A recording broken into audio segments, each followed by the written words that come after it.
밤에 일어나 두 아내와 두 여종과 11 아들을 인도하여 야복 나루를 건널세 그들을 인도하여 시내를 건너가게 하며 그의 소유도 건너가게 하고 야곱은 홀로 남았더니 어떤 사람이 날이 새도록 야곱과 씨름하다가 자기가 야곱을 이기지 못함을 보고 그가 야곱의 허벅지 관절을 치매 야곱의 허벅지 관절이 그 사람과 씨름할 때에 어긋났더라. 그가 이르되 날이 세려하니 나로 가게 하라. 야곱이 이르되 당신이 내게 축복하지 아니하면 가게 하지 아니하겠나이다. 그 사람이 그에게 이르되 내 이름이 무엇이냐? 그가 이르되 야곱이니이다. 그가 이르되 내 이름을 다시는 야곱이라 부를 것이 아니요 이스라엘이라 부를 것이니 이는 내가 하나님과 및 사람들과 겨루어 이겼음이니라. 야곱이 청하여 이르되 당신의 이름을 알려주소서. 그 사람이 이르되 어찌하여 내 이름을 묻느냐 하고 거기서 야곱에게 축복한지라. 그러므로 야곱이 그곳 이름을 브니엘이라 하였으니 그가 이르기를 내가 하나님과 대면하여 보았으나 내 생명이 보존되었다 함이더라. 그가 브니엘을 지날 때에 해가 돋았고 그의 허벅다리로 말미암아 절었더라. 그 사람이 야곱의 허벅지 관절에 있는 둔부의 힘줄을 쳤으므로 이스라엘 사람들이 지금까지 허벅지 관절에 있는 둔부의 힘줄을 먹지 아니하더라. 형님이 좀 만나자 그래서 형을 만나러 가는 길에 아버지께서 지금 당장 오너라 그러시면 형과 약속은 미루어 놓고 우선 아버지부터 만나러 가는 것이 당연하지요. 그게 자식의 도리이고 또 예의일 것입니다. 우리는 이번 추석에 가족을 만나러 왔는데 또 조상 기억하러 왔는데 이 모든 걸 주신 하나님을 먼저 예배하는 것이 하나님의 백성다운 모습이고 하나님 앞에서의 옳은 태도이기 때문에 우리는 이 시간에 하나님 앞에 일제히 예배하러 왔습니다. 예배 잘 마친 뒤에 또 추석의 즐거움도 함께 나누시기를 바라고 또 아무리 즐거운 추석이라고 할지라도 하나님과 나와의 영적인 관계를 우리가 확인하는 것은 무엇보다 중요하고 우선적인 일이어서 오늘 또 그 말씀을 나누겠습니다. 지난 주일 날에는 창세기 28장 말씀을 중심으로 해서 야곱이 자기가 속여먹은 형과 아버지를 피해서 고향을 등지고 정처 없이 도망가는 그 길에 하나님이 그를 찾아와 주시고 그에게 보호와 동행을 약속해 주시는 그런 은혜로운 장면을 보았습니다. 그리고 거기서 우리는 야곱과 다를 바가 아무것도 없는 우리에게도 당신의 아들을 보내어 직접 찾아오시고 또 죄사함과 또 영생과 천국의 모든 걸 상속시켜 주겠다 그렇게 약속을 해주시고 그리고 늘 함께 하시는 하나님의 은혜, 우리를 상대하시고 결코 포기하거나 놓지 아니하시고 날마다 인도하는 그 은혜에 대해서 생각을 하셨습니다. 이제 그렇게 부모를 생예배했던 야곱이라는 사람이 20년 세월이 흘러서 고향으로 돌아오는 길입니다. 28장과 32장 사이는 20년 세월이 간격이 있습니다. 그동안 야곱은 바단 아람 외삼촌 집에 가서 허드렛 일을 하면서 생활을 했습니다. 근데 약삭빠른 야곱이라고 했지만 그보다 훨씬 더 약삭빠른 이가 있는데 그게 누구냐면 바로 외삼촌이었습니다.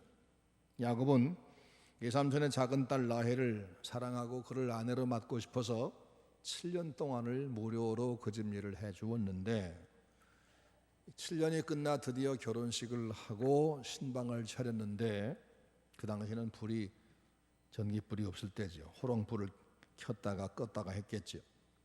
근데 그날 밤에 이 외삼촌 라반은 얼굴이 문제가 있고 눈 시력에 문제가 있어서 시집 보내기 어렵겠다 싶은 큰딸 레아를 그만 신혼방으로 몰래 라헬 대신에 들여보내버렸습니다.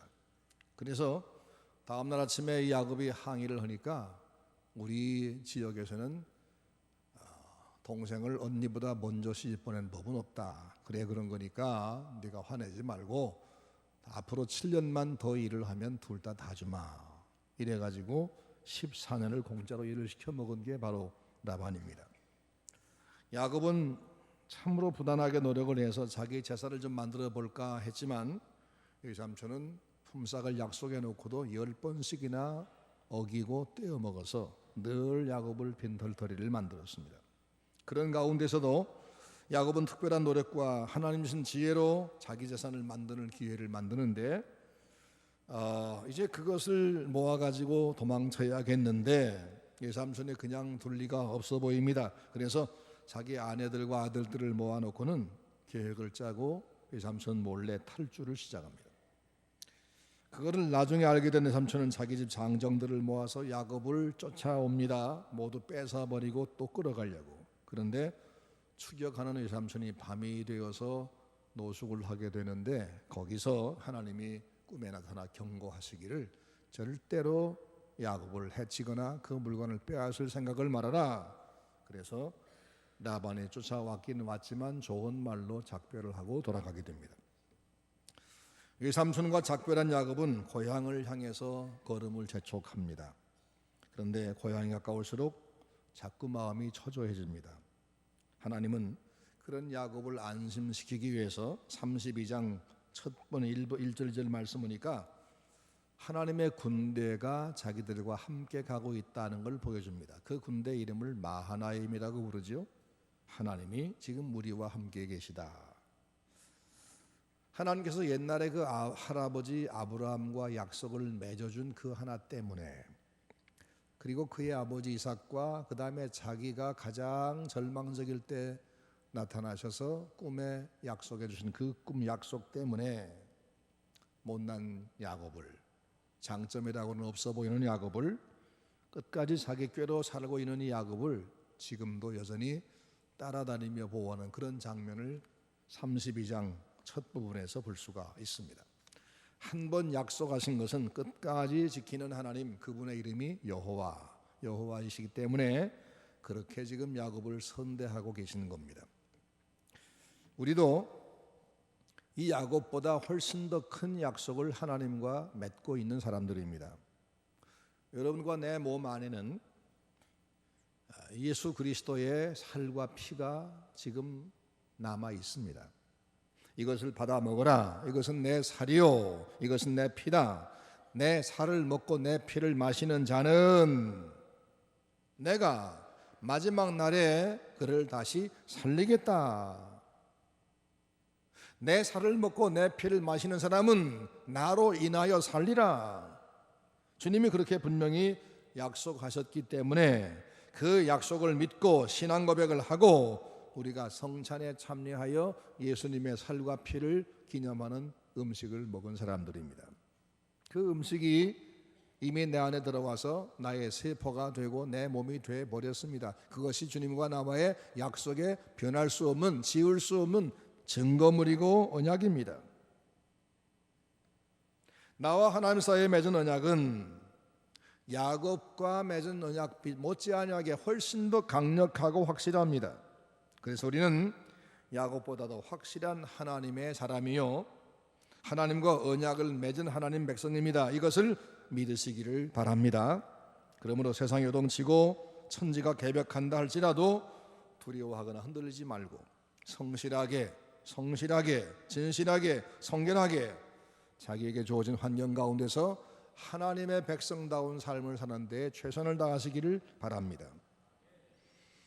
내 주와 맺은 언약은 영불변하시니 그 나라 가기까지는 늘 보호하시네. 주님을 찬송하면서 할렐루야 할렐루야 내 앞길 멀고 험해도 나 주님만 따라가리. 주님의 언약을 믿고 변치 않고 주님만 붙들고 나가면 어떤 경우에도 문제는 없습니다. 믿고 그 길로 가시기를 바랍니다. 그런데 하나님을 직접 만나서 하나님에게 약속을 받은 야곱은 그렇게 믿음으로 살지를 못했습니다. 지난 20년 세월은 철저하게 자기의 지혜와 자기의 판단과 자기의 경험으로만 산 그런 생활이었습니다. 그동안 어떻게 살았는지 아십니까? 야곱은 지금 형 에서가 사는 곳을 향해서 고향으로 오고 있습니다. 에서는 20년 전에 야곱에게 장자의 권리와 아버지의 축복을 강탈당했습니다. 창세기 27장 41절 말씀 보면 그때 그 에서가 동생한테 장자권을 뺏긴 다음에 너무 분통 터져 한 말이 있습니다. 내 아버지가 돌아가시면 분명히 저 야곱을 죽여서 내 한을 풀리라. 성경에 써 있는 말씀입니다. 이것을 어머니가 알았습니다. 그래서 칼부림 나서 자식 둘 다 죽을까 봐서 그래서 야곱을 하란 친정으로 빼돌린 것입니다. 그게 20년 전입니다. 세월이 흘러갔지만 혹 피해자인 에서는 잊었는지 모르지만 가해자인 야곱은 그때 그 일을 잊을 수가 없습니다. 고향에 다가올수록 그때 일이 생각나서 형이 점점 무서워집니다. 형은 지금까지 아마 가슴속에 칼을 갈고 있을 거야. 하나님 나와 함께 한다고 말씀해 주셨지만 하나님의 군대를 내게 보여주기도 했지만 야곱은 믿을 수가 없었습니다. 너무너무 겁이 납니다. 그래서 그는 인간적인 수단 방법을 전처럼 또 쓰기 시작합니다. 오늘 우리가 주목할 것은 이런 야곱이 변화하는 과정을 보는 겁니다. 육신 중심의 사람이 어떻게 영의 사람이 되어갈 수 있는가? 자기 꾀로만 살던 야곱이 어떻게 하나님만 의지하는 신자가 될 수 있는가? 그 야곱의 변화 과정을 추적하면서 나는 지금 어느 과정쯤 있을까? 내가 어떻게 변화해야 되고 어느 단계를 넘어가야 할 것인가를 생각해 볼 수 있기를 바랍니다. 우선 첫째 야곱은 아부작전을 씁니다. 3절로 5절입니다. 불안해서 견디지 못하는 야곱은 형 에서에게 사절단을 보냅니다. 상당히 많은 짐승을 예물로 떼어가지고 가서 당신의 종인 야곱이 그의 주인에게 바치는 선물입니다 라고 선물을 바치게 했습니다. 그들을 인솔하는 이제 짐승 인솔한 그 심부름꾼들에게 야곱이 이렇게 부탁합니다. 4절 5절입니다. 너희는 이같이 내 주 에서에게 고하라. 내 주 에서에게 고하라. 주의 종 야곱이 말하기를 라반에게 붙어서 지금까지 있었사오며 내게 소와 나귀와 양떼와 노비가 있사오므로 사람을 보내어 주께 고하고 내 주께 은혜 받기를 원하나이다 하더라고 말하라. 형에게 온갖 아부를 하며 벌벌 기는 모습입니다. 그는 형과 쌍둥이로 태어났습니다. 어릴 때는 서로 말을 트고 너나 했겠지요.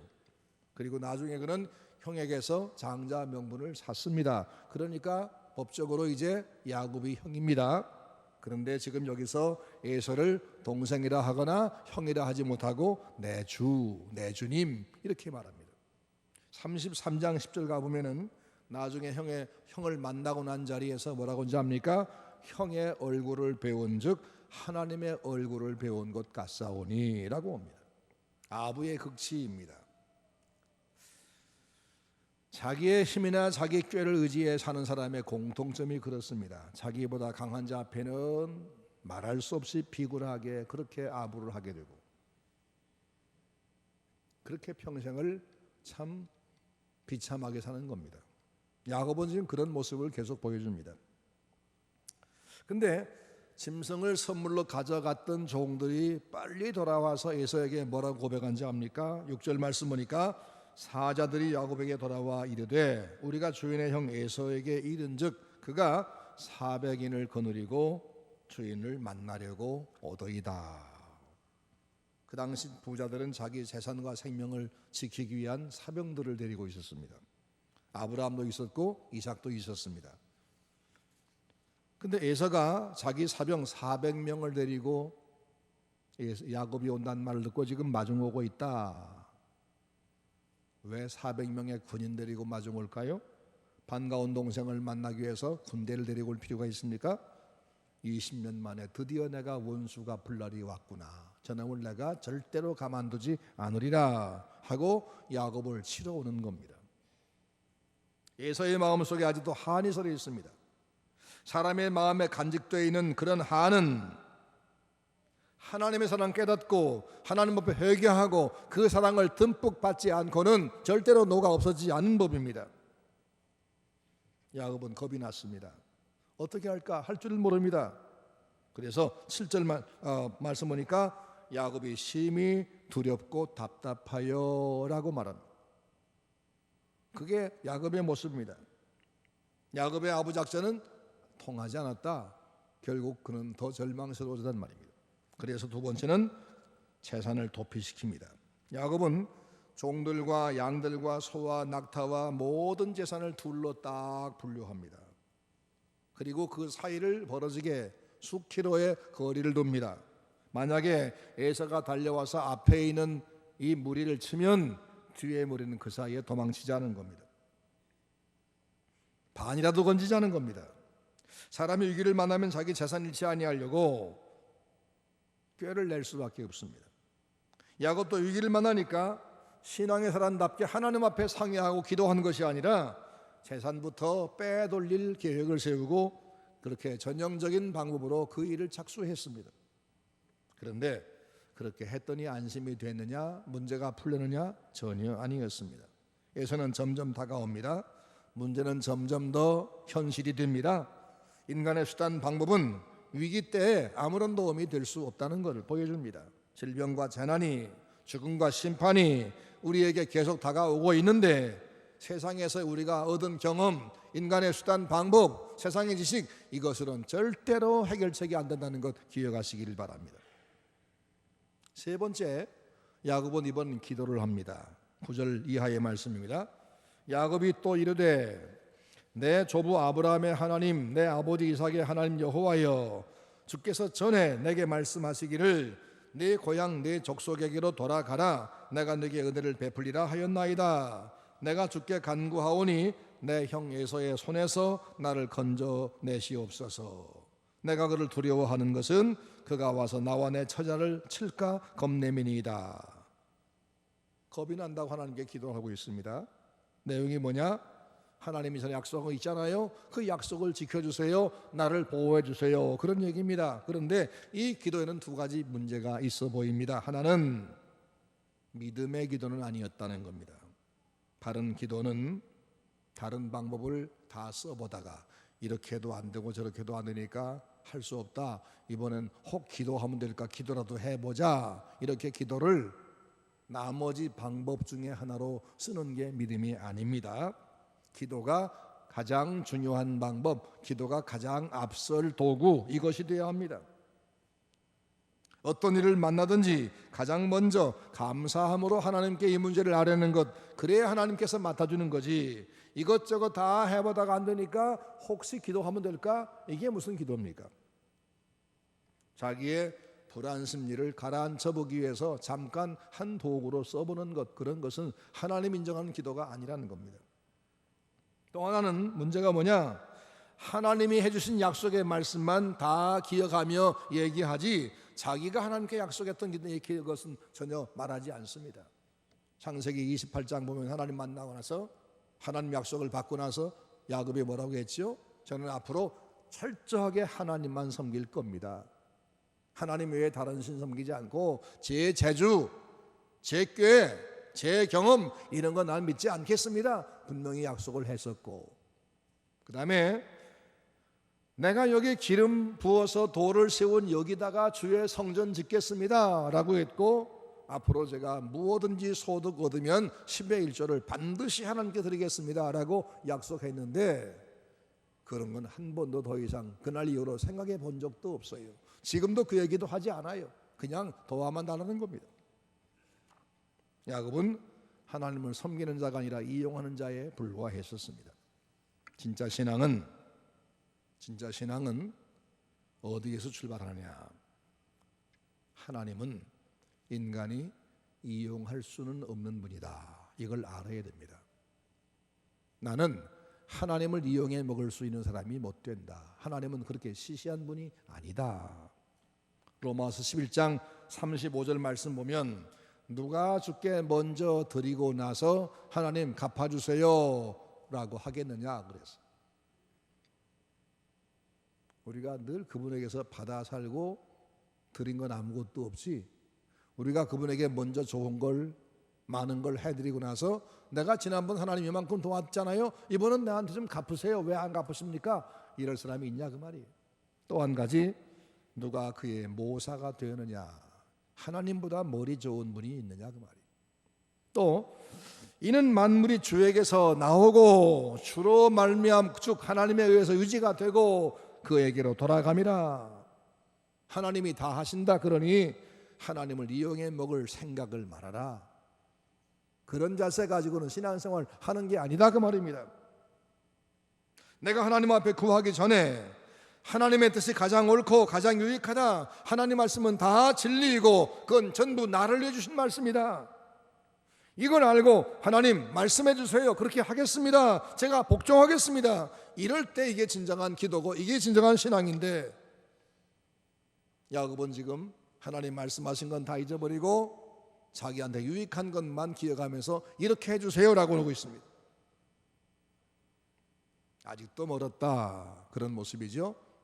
여러분은 어떻습니까? 여러분의 지금의 기도는 하나님 앞에 굴복하겠다는 기도를 하십니까? 아니면 하나님께 도와달라고 하나님의 약속의 일부만을 기억하면서 그걸 붙잡고만 있습니까? 네 번째, 야곱은 뇌물작전을 씁니다. 13절 이하입니다. 시간이 점점 흘러 깜깜한 밤입니다. 그 밤에 야곱은 자기 자산을 셋으로 나누었습니다. 이번에는 셋. 그리고 각 진들 사이가 거리가 멀리 떨어지게 했습니다. 그리고 그들을 하나씩 하나씩 강을 건너서 에서 쪽으로 가게 했습니다. 17절 말씀 보니까 그가 앞선 자에게 부탁하여 이르되 내 형 에서가 너를 만나 묻기를 네가 네 사람이며 어디로 가느냐, 네 앞에 것은 네 것이냐 하거든 대답하기를 주의 종 야곱의 것이요 자기 주 에서에게로 보내는 예물이오며 야곱도 우리 뒤에 있나이다 하라. 그 둘째와 셋째가 각 떼를 따라가는 자에게 부탁하여 이르되 너희도 에서를 만나거든 그같이 고하고 또 너희는 말하기를 주의 종 야곱이 우리 뒤에 있다 하라. 이는 야곱의 생각에 내가 내 앞에 보내는 예물로 형의 감정을 푼 후에 대면하면 형이 혹시 나를 받으리라 함이었더라. 뇌물작전을 씁니다. 야곱은 에서의 마음을 누그러뜨려 보기 위해서 지난 20년 동안 라반의 집에서 밤낮 안 가리고 수고하고 몸부림쳐서 얻은 재산을 한꺼번에 몽땅 다 바쳐버렸습니다. 그때 그 머릿속에는 지나간 20년 세월이 떠올랐겠지요.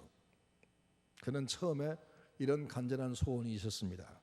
나는 언제나 내 집을 세우리이까, 내가 언제나 내 가정 이루고 내 재산을 만들어 볼 수 있겠습니까? 그런 말입니다. 그래서 그 소망 하나 가지고 이를 악물고 20년 동안 살아온 결과가 지금 재산이었는데 오늘 형에게 맞아 죽지 않으려고 이걸 전부 다 보내고 나니까 남은 게 아무것도 없습니다. 20년 세월이 그냥 빈털털입니다. 목숨을 건지기 위해서 다 포기하리니 얼마나 아까웠겠습니까? 그 20년 얼마나 허망했겠습니까? 그러나 목숨을 위해서 할 수 없이 그걸 다 형에게 뇌물로 다 바칩니다. 여러분, 아무리 많은 재산도 마지막 하나님의 진노에서 나를 피하게 할 방법은 못 됩니다.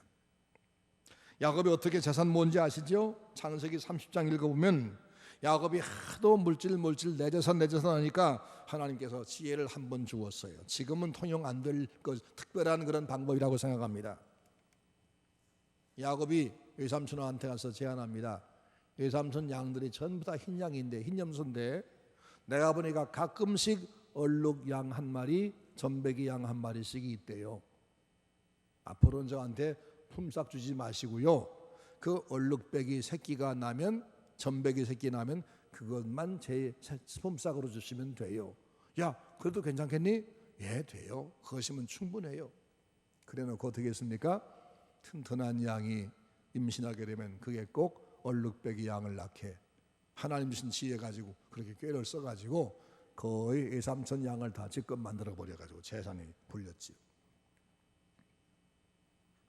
그것은 사실은 하나님 축복이 아닙니다. 허용입니다. 허용.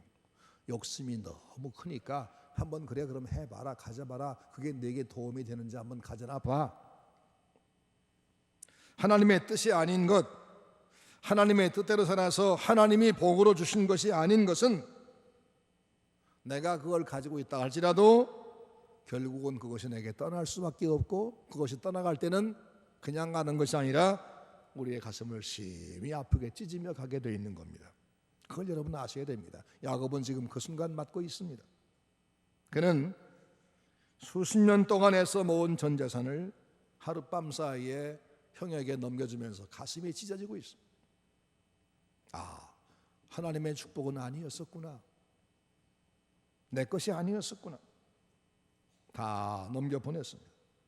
밤은 점점 깊어집니다. 어떻게 할까? 이번에는 5번째로 자식과 아내마저도 포기합니다.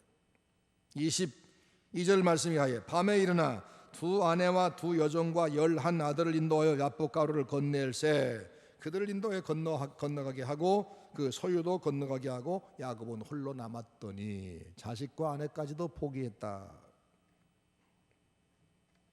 모든 것을 포기했습니다.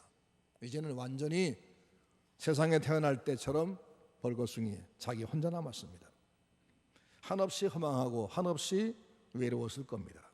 한없이 서럽고 한없이 지나간 세월이 부끄러웠을 겁니다. 내가 뭘 했던고, 내가 그동안 그렇게 밤낮으로 몸부림치고 내가 싸워온 세월이 대체 뭐냐. 그 많은 재산을 포기한 것도 모자라서 자식과 아내마저 포기하고 지금 이젠 혼자 남았습니다. 그런데 그런 야곱을 지켜보는 분이 계셨습니다. 내가 너와 늘 함께 하겠다 약속하신 하나님이셨습니다. 야곱이 생각할 때는 지금 나는 외톨이가 되어서 절망으로 가고 있다 생각하고 모든 걸 이미 다 포기하고 있었지만 하나님 보시기에는 야곱이란 사람이 드디어 세상 것 이것저것 붙잡고 의지하는 그런 그 어리석은 것에서 벗어나서 정상으로 돌아오고 있구나 하고 보셨습니다. 사람이 자기가 움켜쥐고 자기가 의지하고 올라탔던 이 모든 것 이것들을 버리고 자기 혼자서 하나님 앞에 서는 순간, 하나님을 마주해 서는 순간, 그때부터 육의 사람이 영의 사람으로 바뀌는 법입니다. 그때 하나님 사자와 씨름을 합니다. 6번째입니다. 24절 이하에 야곱은 홀로 남았더니 어떤 사람이 날이 새도록 야곱과 씨름하다가 자기가 야곱을 이기지 못함을 보고 그가 야곱의 허벅지 관절을 치매 야곱의 허벅지 관절이 그 사람과 씨름할 때 어긋났더라. 그가 날이 이르매 날이 새려 하니 나로 가게 하라. 야곱이 이르되 당신이 내게 축복하지 아니하면 가게 하지 아니하겠나이다. 재산도 종들도 아내도 자식도 다 떠났습니다. 그들 아무것도 내게는 한 푼의 도움이 안 됩니다. 야곱은 철저히 혼자 남았습니다. 이젠 뭔가 붙잡아야 되겠습니다. 근데 그 순간에 누가 야곱에게 씨름을 겁니다. 옳다구나. 이 사람 붙잡고 내가 늘어지자. 그래서 그는 씨름을 시작합니다. 몸부림을 칩니다. 누군가의 도움이 내게 지금 필요하구나. 내 힘만 가지고 안 되는구나. 이것이 그가 깨달은 겁니다. 그래서 그는 자기를 도와달라고 상대를 향해서 얼마나 사정사정하면서 매달리는지.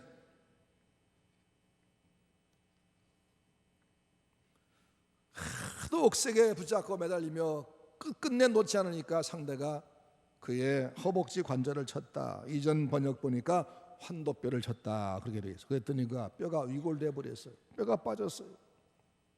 얼마나 아프겠습니까? 얼마나 힘이 없겠습니까? 그런데도 야곱은 놓지 않습니다. 야곱이 그 상대에게 매달리는 마음이 뭐였을까? 세상에 나를 도와주리가 누가 있을까? 내 것이라 여겼던 내 재물, 내 아내, 내 자식, 내게 아무 도움이 안 되는데 대체 누가 나를 도울 수 있을까? 아, 그렇구나. 나를 찾아와 주셨고 내게 약속해 주셨고 나와 함께 하겠다고 약속한 그분이 계셨구나. 내가 왜 이분을 의지하지 못하고 항상 내 생각만 하고 나만 의지했을까? 난 왜 그렇게 못난 세월을 보냈을까? 하나님 제발 나를 좀 도와주세요. 하나님 제발 나를 붙들어 주세요. 이제는 내가 정말 하나님만 붙들고 살겠습니다. 이제는 내 방법, 내 꾀로 살던 지난 날을 버리고 하나님 붙들고 살겠습니다. 이렇게 그는 그의 마음이 하나님을 향하고 있었습니다. 그래서 외쳤습니다. 당신이 내게 축복하지 아니하면 나는 희망이 없습니다. 그래서 당신이 내게 축복하지 아니하면 난 당신을 놓을 수가 없습니다. 제발 나를 복을 주세요. 야곱의 손은 천사와 씨름하고 있었지만 그의 마음은 하나님 품으로 가고 있었습니다.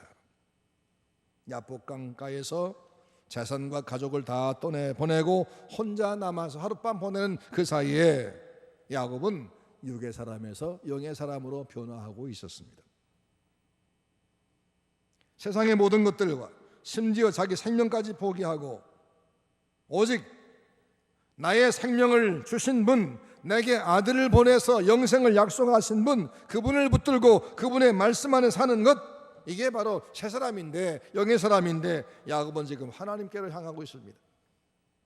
그 사람이 물었습니다. 내 이름이 뭐냐? 지금 서로 삿발을 잡은 채입니다. 제 이름은 야곱입니다. 그거 참 고약한 이름이구나. 야곱이란 이름은 속이는 놈, 그런 뜻이니까 다시는 그런 이름 쓰지 말아라. 그리고 앞으로는 내 이름을 이스라엘이라고 불러라. 왜냐하면 내가 하나님과 사람과 겨루어 이겼습니다. 그렇게 말씀하시고는 이름도 더 이상 알려주지 않고 떠나가셨습니다. 그분이 떠나간 다음에야 야곱은 그분이 하나님이셨음을 알았습니다. 그래서 그곳 이름을 브니엘이라고 불렀습니다. 브니엘이라는 말은 하나님의 얼굴이라 그런 뜻입니다. 내가 하나님의 얼굴을 직접 본 장소다. 그런데 참 놀랍게도 하나님을 보고도 내가 즉사하지 않고 지금 살아남아 있다. 은혜다. 그런 말입니다. 드디어 그 기나긴 밤 마치 매미가 꼬치를 벗어 내면서 군뱅이에서 내 매미가 되는 그 고통의 시간을 지난 것처럼 지난날 육신의 삶을 벗어내기 위해서 몸부림친 그날 밤이 지나고 아침이 밝아옵니다. 야곱은 그 밤 사이에 변화가 돼 있었습니다. 욕심을 버리고 자기 꾀를 버리고 오직 하나님만 의지하는 신자가 돼 있었습니다. 31절 말씀에는 한편의 시 같은 표현이 있습니다. 그가 브니엘을 지날 때에 해가 돋았고 그의 허복다리로 말미암아 절었더라. 제가 다르게 번역을 해보자면 야곱이 브니엘을 지날 때 몸은 천근만근이고 쩔뚝거리고 있었으나 그의 마음에는 평안의 햇빛이 비치고 있었다. 그런 말. 야곱은 비로소 새 아침을 맞았다는 표현입니다. 자기 자신이 바뀌고 나니까 세상이 다르게 보이더라 그 말입니다. 자신 바뀌면 세상도 바뀌고 환경도 바뀝니다. 하나님이 바꿔주십니다. 하나님 앞에 바로 서기만 하면 아무리 어려웠던 문제, 아무리 막막한 문제도 하나님이 나 모르게 풀어주시는 것을 여러분 경험할 겁니다. 그런 신앙생활을 하시기를 바랍니다. 그런데 야곱이 그렇게 행복한 아침을 맞이한 원인이 무엇입니까? 지난밤에 그 고통스러운 환골탈태의 시간이 있었기 때문입니다.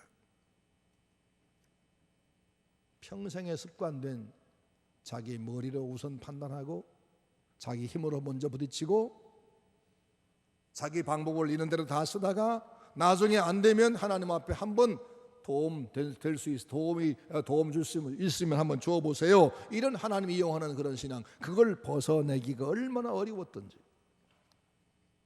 근데 그 환골탈태의 밤이 지나고 나니까 드디어 그는 사람이 바뀌고 이름도 이스라엘이 되어 있었습니다. 야곱이 어떻게 하나님이 이겼지요? 하나님과 겨루 이겼다 그 말은 진짜 이긴 것이 아닙니다. 네가 나를 이긴 사람으로 내가 그렇게 간주해 주마 그런 말이죠. 힘으로 인간은 하나님 당할 수 없습니다. 지혜와 경험으로 당할 수 없고 재산 아무리 많이 모아도 하늘과 땅이 다 그분의 것은 그분과 비교가 안 됩니다. 그래서 사무엘상 2장 9절에 말씀했습니다. 그가 그 거룩한 자들의 발을 지키실 것이요 악인으로 흑암 중에 잠잠케 하시리니 힘으로는 이길 자가 없음이라. 힘으로는 이길 사람이 없음이라 라고 했습니다. 야곱이 하나님이 이긴 방법은 자기의 힘과 지혜를 버리고 하나님께 매달린 것입니다. 하나님 앞에 굴복하는 것이 하나님을 이기는 유일한 방법입니다. 누구에게나 마찬가지입니다. 하나님은 교만한 자를 가차없이 물리치시고 겸손한 사람에게만 은혜를 베푸는 분이십니다. 그러므로 하나님 앞에 겸손하게 굴복하는 것, 그것이 하나님을 이기는 방법입니다. 네가 나를 이겼다, 네가 내 마음을 감동시켰다, 내가 너한테 복을 안 줄 수가 없다, 그런 표현입니다. 여러분, 오랜만에 고향에 돌아왔는데 다시 서울에 가면 여러분에게 감당 못할 어려운 문제가 남아 있습니까?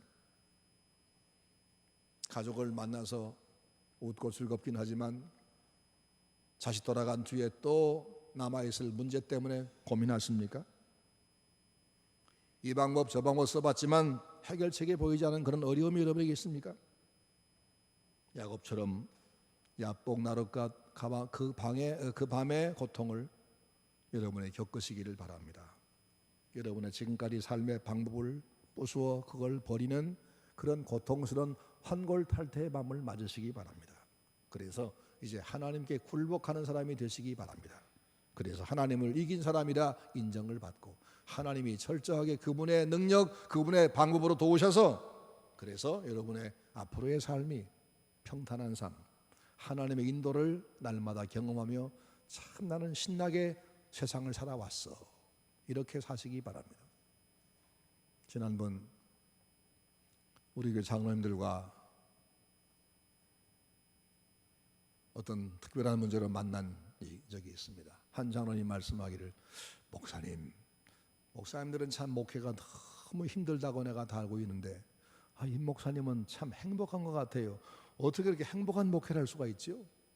그렇게 말씀하세요. 예, 사실 저도 참 행복한 목회를 했습니다. 행복한 목회했습니다. 하나님이 도우시면 가능합니다. 하나님께 맡기면 그게 가능합니다. 저는 정말 행복했습니다. 그리고 서문교에 와서도 행복합니다. 내 방법을 쓰지 않으면 행복해집니다. 하나님께 맡기면 그분이 하십니다. 여러분, 야곱이 하나님 이긴 방법은 평생에 썼던 그 자기 방법이 아닙니다. 그걸 다 버리고 여호와 하나님께 굴복했더니, 버리고 순종했더니 그때부터 그는 하나님이 인정해 주시면서 네가 나를 이긴 자다 하고 복을 주셨습니다. 우리 서문교회 온 성도가, 여기 참석한 여러분 모두가 하나님을 이기는 굴복의 방법으로 승리하시기를 주의 이름으로 축원합니다.